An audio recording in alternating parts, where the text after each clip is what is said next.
Wake up, buyer payer people. It's a beautiful day.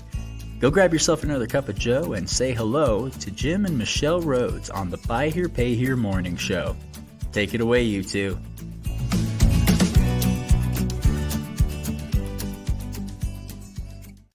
Hello, everybody. Is it time to do another morning show? Happy Friday. Oh, it's Friday. It's Friday. Hey, we got snow in Utah today. Oh, my goodness. It's lovely. Woke up really to a fresh dusting. You know, I like snow when it's like clean. And then when it starts to melt and you get all the gravel and the gunk and all of that, it's just, it's not as enjoyable to me. But I just love it when you have a fresh snowfall. It doesn't have to be a lot, but just, you know, all the trees are dusted and I love it too when you can stay at home. Yeah, the last time it snowed last week, we I decided, and Jim was like, okay, if you feel like you need to. We went out, got out of the house to go to run an errand, and there's a steep hill coming up to where we live in our development. It's not a main street. It took us 4 tries to get up the street. Yeah, I'm sure you can find video on TikTok. Somebody's Ring camera, you know, on their doorbell probably captured us in the street doing donuts. Yeah, we actually had someone stop with their truck mid-hill. It's like, do you guys need some help? Yeah. It's like, no, we got this. I just told them, I said, we don't know yet. We just started sliding. So, you know, we don't know. Happy winter. Yeah, it's just it's a beautiful day. And it is Friday, and we are getting closer and closer to the end of the year. It's happening pretty soon. We're going to be putting some things out on our social channels, talking about some of the topics that we're going to be covering for the balance of the year, and, you know, asking for dealers if you would like to weigh in. It seems that, you know, it's a lot more beneficial too, in the education that we deliver on the podcast when we have some dealers that are there to add to the conversation. Yeah, and listen, dealers, don't be bashful. We're not asking you to come here and be an expert. I mean, we obviously a lot of you are and have a lot of experience, but we really just asking you to come be a part of the conversation. And I think most everybody that's ever done it said, "Oh, that was a lot easier and more fun than I expected." We just recently had Anna Maria Beck, who's someone that we work with. She was so nervous before, and after we're done, I said, "Was that bad?" Because, you know, I was telling her it's just a conversation, and you know, it's like a Zoom call that we have done a bazillion times before. And when we finished, she's like, that wasn't bad at all. Like, I know. She actually said it was fun. She said that was fun. I would do it again. So. Exactly. So, Anyway, we're going to be reaching out. Please, you know, we'll put some stuff on social media. Raise your hand if you've got an idea for something you'd really like to hear about, and have a conversation about, or ask us to put together a conversation about. Listen, we're going to be here 3 days a week talking about Buy Here Pay Here. We might as well talk about the stuff you want to hear about. Yeah, so, you know, exactly. Let us know. That's exactly it. Yep. Any announcements? Brent Carmichael. Yeah, that's a week from Monday. That's a week from Monday. 18th, I think. So yeah, it should be a week from Monday. And I'm working on dates. And I'm gonna murder. I'm going to ask you to say it, Fred. Oh, Leonard's. Leonard's. Okay, Leonard's from The Car Guy. Wrote an article recently in one of the NIADA publications, and so we're going to have him come on and talk about AI and, you know, how dealers can leverage into AI. So, all right. Good morning, George. Hi, George Spat in Florida. Yeah, you're in warm weather, country. Okay, so we got a couple dealers standing by. And we got some last minute information coming in from Mr. Brent Carmichael at NCM for this conversation today. Really, really like that guy. He's a good guy. Yeah. He's as I always say when he's just around, like he's all right. I mean, he won't be listening this morning. No, I don't think he's even on social. No, at all. He's not so really. Yeah, well, I take that back. He's on LinkedIn, but but I don't think he's got time to listen to the show. He's doing like 13 Buy Here or 13 groups, some of which are Buy Here Pay Here, most of which are Buy Here Pay. He's a dealer 20.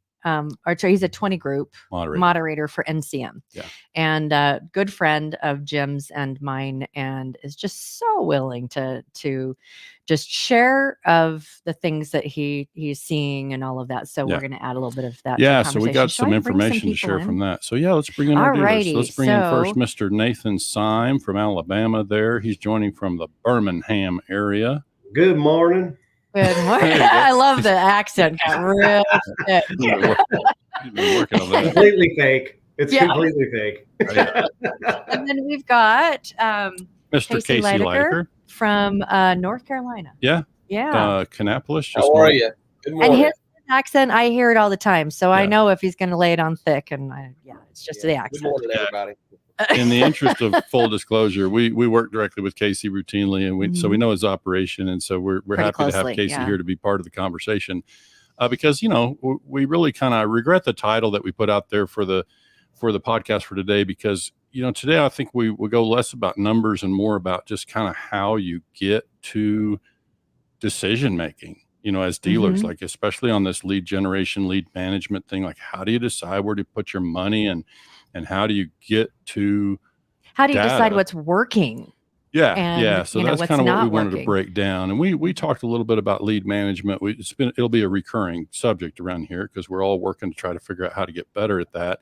And so I just wanted to hear from each of you today, just kind of what your experience has been and kind of how you go about tracking it. I also know, because we know you both well enough to know that you're both on the same CRM/underwriting tools. So you're both, managing your leads through a similar process that way. And it's not about the product and the actual, tool or service that you use to do it. We're just trying to figure out, like, how do you get to it? Maybe we'll start with you, Nathan. Like, how do you find the information that you're looking for to help you make a judgment about where to put your ad dollars? I mean, how do you find the information? I think it comes from other dealers and their experiences. Every ad, service company or a marketing company is going to tell you, all the things that they think you want to hear. But I think that having measurable results that you can quantify on a per cost basis, like that's harder to do. I feel like I needed to get that information from other dealers. So I reached out to other people in the space and got their opinions on things, what worked, what didn't. And I think that's why, we're here talking today. Sure. So. What about you, Casey? Obviously we see inside your numbers, like you're able to drill into where your leads are coming from. Like, how do you go about making your decision about where you go with your dollars? Yeah. I mean, it takes time. It takes time. In the beginning, it's a lot of trial and error and seeing which works best. And then as the leads come in, you would slowly increase it in one area, but they only go so far. You do need to be able to put numbers to it to make it work, and to be able to accurately track how much you're spending, whether it's on Facebook, whether it's boosting posts, whether it's Facebook ads, whether you're spending on Google, and how much you're putting towards each. So to be able to accurately track how many leads are coming from where, and to go one step farther and to be able to how many are you actually converting to sales from there, not just leads coming in. Right. So it takes a lot of time spent on building out a system to be able to do it. Sure. I would say. Yep. I love both of you. It's like, you've got to track. You've got to, you can't really say something works unless you actually can look at the numbers and track it. So I appreciate that you both added that. It's like, watching that and measuring that, and especially, Nathan, when you are getting into really like stepping into advertising, I love leveraging other dealers' experiences to start and to get things going, and then and also it's like, all right, so this isn't working as much. What are you guys doing? And what's in the market. So it's really helpful too. It's one thing to track the numbers, but it's also really helpful to see what's working with other people. It is, and some know I have franchise dealership experience, and when you're running an ad spend, you've got a franchise that's giving you money, that's running advertising for you, that's bringing all the information to you. You're required to spend on, and it's a different animal. Yeah. So when you're an independent, I think that you don't have like a massive franchise, manufacturer behind you feeding you the data. You've got to go in and dig it out yourself, and it is not the same animal at all. Yeah. Yeah. One of the things that I see, and this is part of why we wanted to bring this conversation today, is like, smaller independent dealers, that's a lot to ask of a dealer to go out. And even though you've got a very capable system at the core of your business, you still have to be the person to drive the connection between your CRM and your website, your CRM and your Facebook page, and all the stuff. And that's just a lot for dealers to manage, when they're a smaller operation. And so it's challenging to ever get the stuff working right. Poor Casey, we've seen him working, with website provider and trying to get, that stuff dialed in. And like, it's just challenging. It's hard to ever feel like you've got all the information you need at your fingertips, because you can't really attribute your leads to certain sources. And so I've got some numbers. Maybe before we go on, let me share some numbers that I got. I'm fortunate to be able to pull in. I'm going to read you directly from a text message this morning. I said, last minute thought, I wonder if Brent Carmichael's available to give me some information. Brent Carmichael's 20 group moderator, runs multiple Buy Here, Pay Here groups, and has for 15 years. So he's got a lot of data from dealers all over the U.S. And I always, when we can, I like to have direct information from a large enough data pool that we can, when we share this kind of information, I think these are numbers to write down, because this is a large enough pool of data that it lets you know what you can be working and I'll toward. just, while Jim's looking or pulling it up to the right place, it's like Brent answered in a heartbeat with like, this is The down numbers. to, the dollar on what the average and all of it is. He might have jumped on his laptop, but there's a chance he knew he was off the top of his head. But he said that in 2022, the average across all of their groups was $220 ad spend per vehicle sold. And that's down. I used to hear around $300 in the independent space. Could never be sure how much of that was independent retail and how much was Buy Here, Pay Here. But we used to try to think, well, let's at least try to target being under $300 per car sold. And so I just think what this tells us now is that that's possible. And then he said Q3 of this year was $195 per vehicle sold. Wow. And so we just know that's great information. That helps us know, what's possible. And I think, one of the things that occurs to me when I hear that is that, that's probably for an established operation, a little easier number to get to, because you can leverage your customer base and maybe Facebook followers and some of those kind of things. But I still think it's a good target. And it really shows that dealers that are invested in improving their business are really interested in like getting to a better way of showing up in front of their customers. It's like, how can we leverage these dollars? And so it sounds to me, if they're able to do that kind of drop, there's probably a lot of measuring going on, and that they're always trying to find the best way to be able to leverage those dollars. Yeah. And Casey, I want to come back to you, because we've been part of the implementation for you of this new CRM. Like, you made a switch from an old CRM to the new one. And anytime there's a switch, there's a little bit of a painful thing, but we know you're analytical, and we know that you've been very persistent about getting all those connections made that we were talking about. Like, how are you feeling about that? Are you feeling like you've got better information now to be able to make these kind of decisions? Much better. And it's getting better all the time. I was actually working, and this goes back with what Nathan was saying earlier about big corporations having all the pieces put together. So the person doing the work, doing your, let's say it's Google ads, it's a lot simpler, where we were on the phone yesterday actually making tweaks so the information comes in correctly. Right. Much better. We're getting much closer and better all the time. And once it's there, then hopefully we'll have the ability to track it and push the dollars so that we can get down to that $195 per car sold. Yeah. I'm glad you said that, because I was thinking it in my head. Yeah. That's reactions. It's like, what? Yeah, that's a lot lower than I am now. But before you can get there, you have to be able to compute the data. I mean, yeah, for sure. Yeah, that's true. So, Nathan, you're experiencing that? Well, certainly. I was laughing because I was thinking to myself, I am not 200 a car. Yeah. I promise you, most of our listeners are not. So no.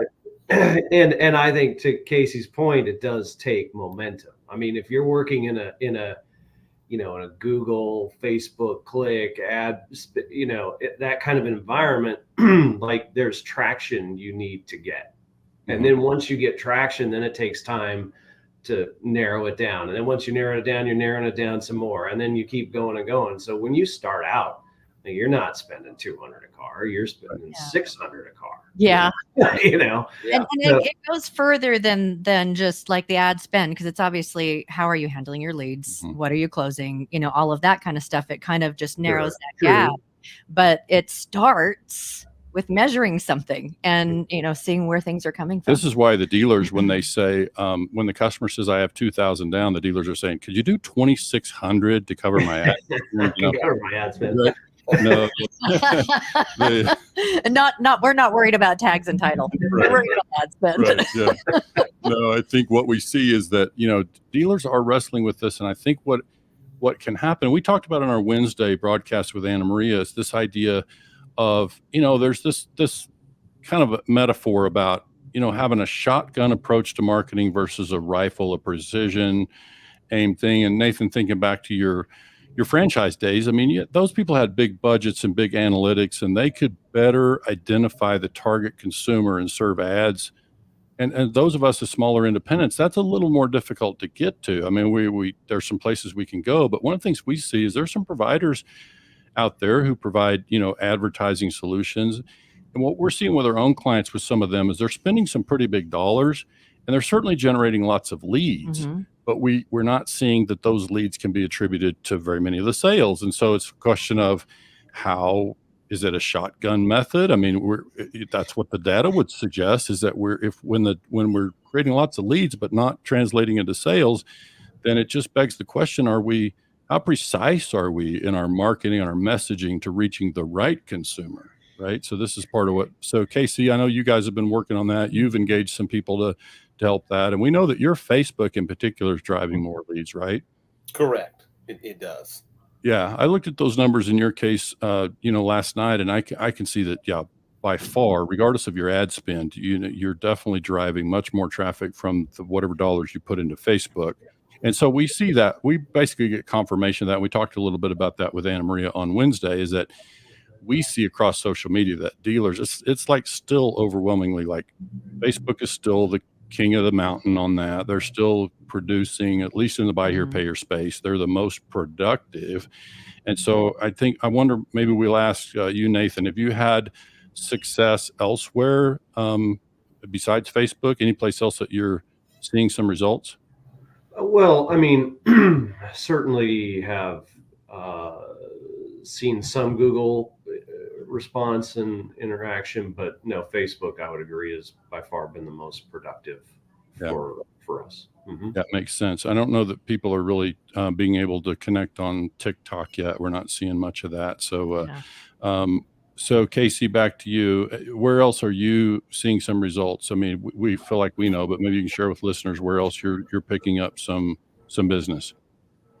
Yeah, well, I am getting some from Google, but the trackable part of it, what we were working on yesterday, getting it to correctly come over into my CRM. I mean, I can track down, tons of link clicks and actually filling out forms in the last 30 days, 55 forms filled out. But then, being able to track that next step of which form and which one turned into an app and which one was sold from those apps. So that measure. But those are the two main ones for me. Yeah, and I would say that any of our listeners today out there, dealers that are newer to this, if you're not familiar with A/B testing, I would get real familiar with that, especially in these social media tracks, is like the ability to run two different kind of ads in parallel to the same audience, because that lets you verify. And then, as Anna Maria suggested, you just monitor that. And if A performs better than B, then you start shifting your budget over to A and drive that message, because it is messaging. And so it's not just getting the link clicks. It's about attracting the right applicant who will become an owner. Right. And so that's what we got to kind of figure out. And the A/B testing is part of how you get there. So go ahead. As well as, there is some deeper tracking you can do within that, as far as once you get everything in place, there's actually ways you can score the leads so it transfers back out to Google, and they end up over time sending you better and better leads based off what you're looking for. But Sure. again, that's just part of the whole. This takes time. It takes time Sure. to build it out. Yeah, and I would imagine, numbers that Jim shared from Brent Carmichael and the 20 groups that he works with is that they've been tweaking their process and their system, and finding out how, like you just said, is that the more you tweak it, the more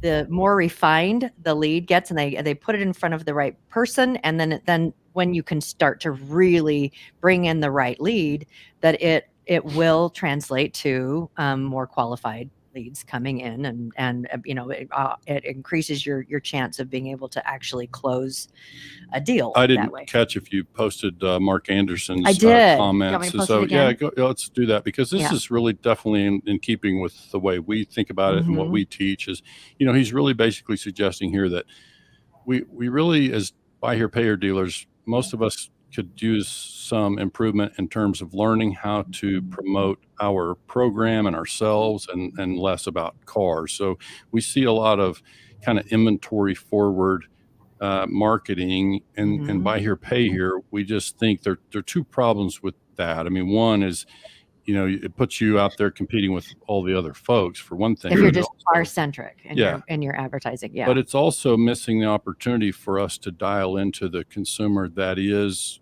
if we think about, I call it sticky, that customer who's going to be sticky and be a good customer with us for many years, then in marketing, the specialists that we've been around, and we've learned a good amount about this, but they really spend a lot of time identifying what would be called an avatar or a persona. Like it's to be able to figure out who is, like, paint the picture of your ideal customer who's with you for 3 to 10 years, as an example. And then how do you then identify that market? How do you begin to make sure that the leads that you're generating are, so over time, you get better and better at that. And look, I hear myself saying that out loud, and I think, Jim, I don't have time for that. I got car decisions to make in the back. I got transmissions to decide about. You got all these different things going on. And so all this deep analytics is challenging, because most of us don't have the budget to hire the pros to do, what we're talking about. So what do you think, Nathan, when you hear that?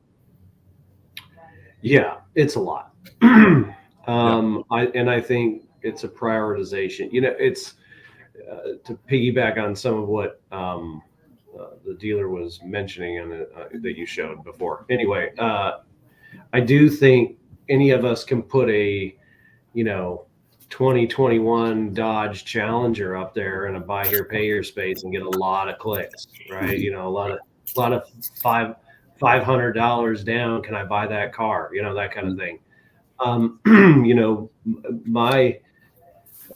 Mine's more of like another question to your question, right? So here's in my mind, this is what I think.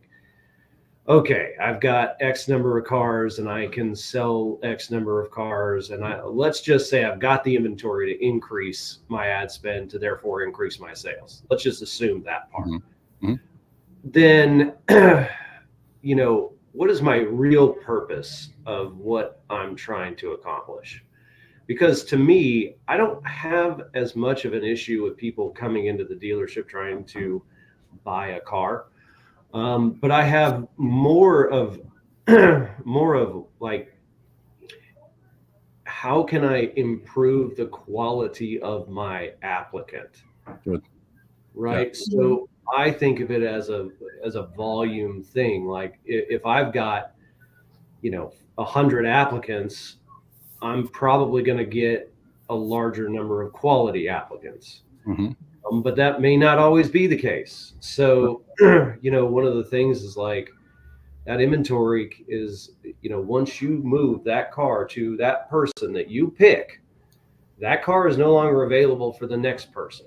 And we've lost really good quality applicants because we sold a car to somebody who was marginal and then didn't have the opportunity to serve the one that was quality. Yeah, good point. From my standpoint, it's like, how do we find that quality applicant more than how do I just jam leads into my CRM? Because that we can do.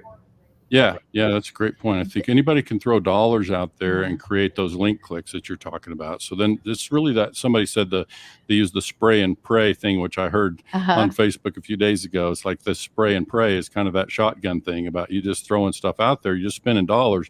And so by shifting to more of a sniper approach, that just takes time. It takes it takes somebody digging into the analytics and trying to figure out. But I think if I were to give a short answer to that, I think it's kind of going back to what Mark Anderson out of Illinois said, which is it's really about getting the hang, and part of it's getting comfortable as dealers, getting comfortable with the idea of telling their story. Like we believe in marketing and branding, especially with Buy Here, Pay Here, that many of us could get better at storytelling, getting out in front, and telling our story, getting the community to know us, because when we're good folks, and we can attract folks who also see that and value that, then we think that's going to help you attract an applicant that is better qualified.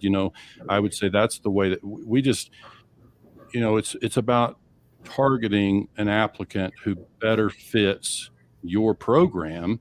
And so I think in order to do that, we have to help the community get to understand our program and kind of how we do business. And so this is part of why I think we've heard for years the idea is sell the program, not the car. We're very much in the financing business, right? And so we kind of got to get comfortable selling our financing or promoting our financing. Some of that's organic, like some of that's just, through our own social connections. We can really leverage those. You both probably have Facebook followers that if we can get out there and tell our story well through those channels, then we think that's going to lead to referrals and a customer who's going to match better. So it's really, that's kind of what you're referring to, Nathan, is an applicant who better fits the way you're planning to do business. But I think we kind of covered the parts of it that I wanted to cover today. You have anything else, Michelle? Well, I love we have to be able to measure. We have to, really kind of dial in and measure what's coming in, how it's coming in, how we can tweak it, and all of those kind of things. And then it's the messaging is another piece. It's the measure, and it's the messaging. And I love what Mark said about it's about the program, and the more that you have your message going out about who you are and your program, then people that might see it coming up in their feed when they have a friend, or they have their kid, or they have a neighbor, or they whatever. It's like, I really need a car. They're gonna say, you should go try these, check these people out. Is that they seem to, or whatever. Right. But it's being able to create an emotional hook too, with the people that are seeing your messaging out on Google and on Facebook and all of those kind of things. That it really is. It's measure, and it's message. What's your message as well? Yeah, and our dealer friend Jack Carter won't mind us mentioning that you can go to follow their Facebook page, Turn and Burn Motors, in the Atlanta area, Conyers, I think. But Jack does a nice job of being social, video. Like I think that's going to be a big part of, obviously, in today's environment. Video is where it's at, so we want to be on video. Let the folks get to know us. And so he's very personable and has a lot of fun with social media, and you kind of get to know who they are and what they're about, which I think is super important. And then there are others out there, Tyrone Tire and Automotive, our dealer friend Nick, you can follow him up there in Pennsylvania, and he also does a nice job with social at just kind of allowing the community to get to know him. We had to give Nick a little bit of a nudge to get out there, get in front of the camera and do the little selfie videos and that sort of thing. But they had a video off. It's kind working. of where it was like Jim sent a quick video, and then he had to send another quick video just to kind of get used to it. Getting used to it. And it's just fun. It's very natural. And by the way, before we wrap up, I got to say, Casey, I could see you were kind of trying to protect. You had people reaching across you for a stapler or whatever. Sorry about that, guys. No apology necessary. That's part of what happens on the morning show. We're au natural over here. So yeah. So we've had people from the car auction, like it's the way it works. So from their car from dealers. Wherever. So you guys and I love it. Makes it more real, Casey, because it's like he's running a business too. So sure. It's totally okay. But tell Monica we said hi. Yeah, I will. Yeah, sorry for the interruptions. It's okay. So we should let you guys get back to any closing thoughts? Yeah, you guys, Nathan, do you want to anything else you want to add to what it is that works and what it is that you're trying to improve? So I would just say that if you don't have a process to track what you're doing, then you need to develop that first. A way, a CRM system or some way to bring those leads and qualify and quantify them. And otherwise, I think it's very difficult to be efficient in your ad spending. And I think it's hard enough as it is with that. So Sure.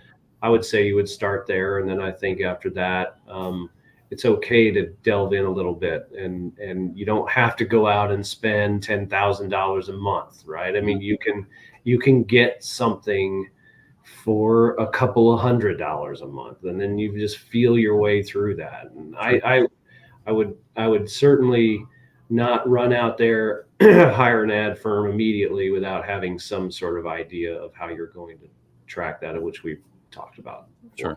Yeah, very like good. it. Casey, any thoughts from you? Yeah. No, I mean, I agree with what you just said. The whole process thing, it just takes time. And I know that we can all get busy doing 20 other things. There's always 20 things outside that I feel like I could go do, but I've intentionally dug in and said, this is where my focus needs to be. I think it's what could make one of the biggest differences in the business. So for the past good little while, this is what I'm spending time on this. That other stuff we can get to it, but this is important. And we've seen your volume creeping up. So it's working. So that's all good stuff. And I would just, one closing thought, I would just say that let's all remember that the organic stuff, the relationships that we have with our current customers, past customers, anytime we can leverage that, that's going to be a really affordable place for us to go. And not to mention maybe some of our better connections that, as far as, who we might attract as a referral. So I would just say, especially in Christmas, boy, you throw a Christmas bonus out there, a referral reward for your current customers. Let's leverage our relationships with our current customer base always. And this would be an excellent time to do that. So we should probably let you guys get back to running your dealerships. We know there's a lot of work to do. So we appreciate you making time to add to the conversation and help some other dealers out there. Absolutely. Thank you, guys. Yeah. Appreciate it. If you can stand by for 2 more minutes, we'll wrap up and come right back to you. Say a proper goodbye after we've closed up the broadcast. Yeah, so just hang on just a second. Thanks, guys. All right.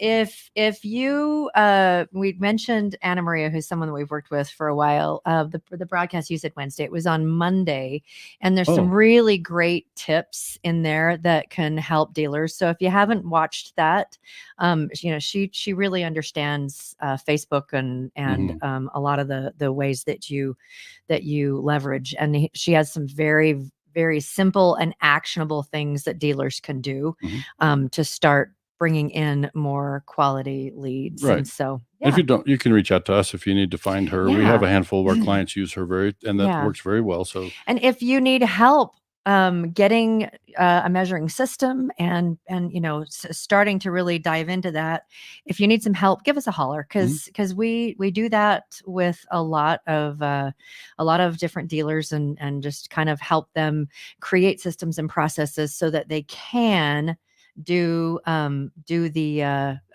measure correctly, or have it, at least putting something in so that they can measure. Right.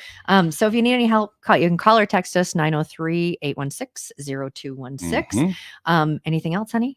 No, let's let folks get back to their day. And we appreciate you tuning in. We'll see you again next week. Yeah. Have a great Friday. I hope you guys have a great weekend. Finish getting some of those Christmas things taken care of, wrapped up. We really appreciate you tuning in today. Yeah. See you Monday at 11 Eastern.